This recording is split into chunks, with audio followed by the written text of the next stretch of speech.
Votre invité aujourd'hui, Béatrice Rulle, Vincent Subilia, nous allons évoquer bien sûr les votations sur le pilotage démocratique de l'aéroport. Le directeur général de la Chambre de commerce, d'industrie et des services de Genève. Bonjour Vincent Subilia. Bonjour. Merci d'être sur Radio Lac. Vous êtes donc opposé à cette initiative qui s'intitule Pour un pilotage démocratique de l'aéroport, qui demande plus de participation des communes riveraines de l'aéroport. Ça semble assez logique finalement, vu qu'elles sont les premières concernées. Absolument, mais je rappelle qu'elles sont déjà très largement représentées au sein du conseil d'administration de l'aéroport. Et donc, à ce titre, il ne nous paraît pas indispensable d'accentuer encore cette démocratisation, je le mets entre guillemets, et soumettre l'aéroport tel que le veut l'initiative à la gestion du Grand Conseil. C'est prendre le risque que l'aéroport soit l'otage des majorités politiques et qu'il se voit corseté dans un développement que nous appelons tous à être équilibré, qui tiennent compte naturellement des nuisances sonores qui sont les doléances des riverains. Yvan Rochat est à votre place, c'est le président de l'association transfrontalière des communes riveraines de l'aéroport. Et il nous disait ceci concernant justement la gouvernance de l'aéroport. Ils font un travail entre eux, sans véritablement consultation, sans véritablement s'intéresser à ce qu'il peut y avoir comme réaction, comme impact sur les autres, et ça donne des production, ça donne des résultats qui sont mauvais.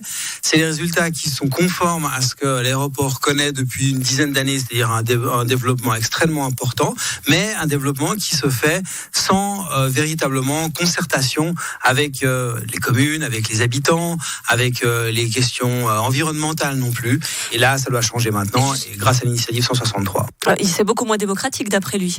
C'est parfaitement faux. Et qualifier le résultat de l'aéroport de mauvais, c'est une insulte à l'endroit de cette belle institution à laquelle toutes les Genevoises et les Genevois sont attachés. Je rappelle que l'aéroport s'ouvre ses 100 bougies.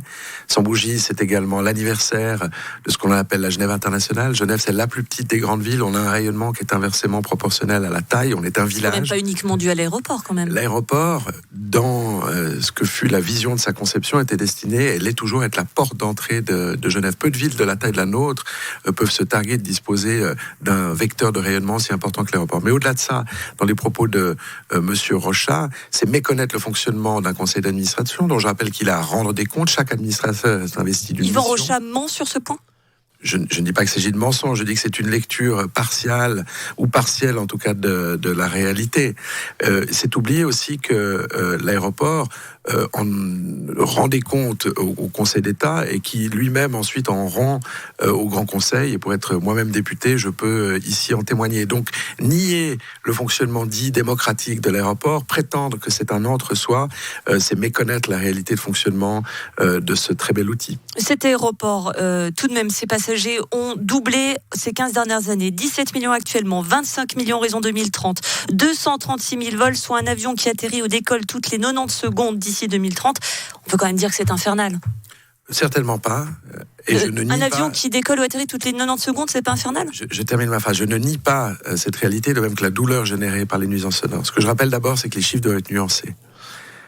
Ce chiffrage de 25 millions, c'est une projection faite par l'OFAC. Je rappelle de l'aéroport qu'il est sous concession fédérale. C'est donc les autorités fédérales. Et à ce titre, l'initiative, on peut s'interroger sur sa constitutionnalité. C'est une projection, ça n'est pas un objectif. Or, l'année dernière, le nombre de décollages qui sont source, le mouvement d'avions qui sont source de nuisances sonores a diminué. Et le nombre de passagers a augmenté.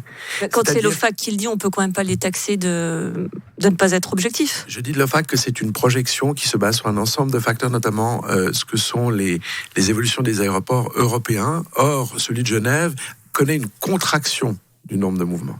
À cela, vous ajoutez le fait que les avions sont tous, aujourd'hui, dans leur nouvelle génération, beaucoup moins bruyants. Et les deux compagnies qui utilisent majoritairement la plateforme genevoise sont engagées à renouveler très largement leur flotte. Donc on a des avions qui seront pour moitié moins émetteurs de bruit. Tout ça, ce sont des bonnes nouvelles pour les riverains. L'initiative n'apportera aucune réponse à leur doléance. On a bien compris, le poids économique est essentiel pour vous de l'aéroport et il joue énormément. On va quand même rappeler que c'est 34 000 emplois directs ou indirects et 4 milliards de francs de valeur ajoutée pour le canton de Genève lié à l'aéroport.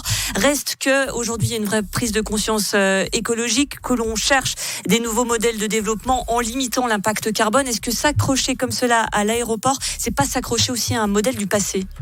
La Chambre de commerce est la première à s'inscrire dans le cadre du développement durable, à laquelle elle a consacré sa dernière étude. Le développement sera durable ou ne sera pas. Mais le débat ne porte pas sur cet enjeu-là. Et d'ailleurs, l'aéroport est un exemple en matière de durabilité, s'agissant de son fonctionnement interne. Personne ne nie le fait que les avions polluent, génèrent du bruit. Il faut travailler sur les avancées technologiques de façon à le réduire. Ça n'est pas en soumettant l'aéroport au pilotage du Grand Conseil et donc des difficultés que cela peut générer, des retards en termes de temps politique s'agissant des investissements que l'on réglera le problème. Nous sommes à l'écoute des riverains, mais trouvons des solutions concrètes, main dans la main avec l'aéroport et surtout les autorités fédérales qui ont la maîtrise de notre bel aéroport. Merci Vincent Subilia, directeur général de la CCIG, la Chambre de commerce, d'industrie et des services de Genève. Et réponse donc le 24 novembre sur ce pilotage démocratique de l'aéroport.